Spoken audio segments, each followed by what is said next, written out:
বাজারের এক কোণে ছোট্ট একটা দোকান। সাইনবোর্ডে লেখা জিএসএম রাফি সার্ভিস। সকল প্রকার মোবাইল সার্ভিসিং করা হয়। দোকানটা খুব বড় না, কিন্তু ভেতরে ঢুকলেই বোঝা যায় এখানে কাজ হয় মন দিয়ে। দেয়ালে ঝুলছে বিভিন্ন মডেলের পুরাতন মাদারবোর্ড, টেবিলে সাজানো স্ক্রুড্রাইভার, হট এয়ার গান, পাওয়ার সাপ্লাই, মাল্টিমিটার। এই দোকানের মালিক রাফি। ছোটবেলা থেকেই টেকনোলজির প্রতি তার আলাদা ভালোবাসা।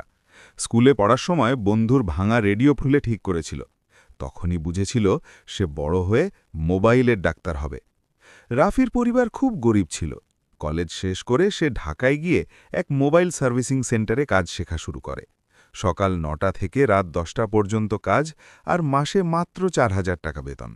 অনেকেই বলতো, এই লাইনে ভবিষ্যৎ নাই, বা চাকরি কর, এই স্ক্রুড্রাইভার নিয়ে কতদিন। কিন্তু রাফি হাল ছাড়েনি। সে জানত মোবাইল এখন মানুষের জীবনের অংশ।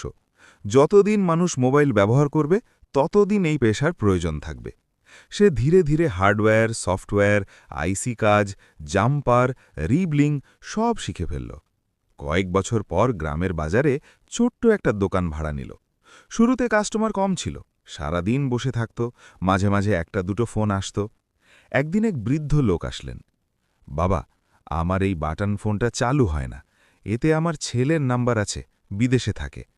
রাফি ফোনটা খুলে দেখল ব্যাটারি কানেক্টর লুজ। সুন্দর করে ঠিক করে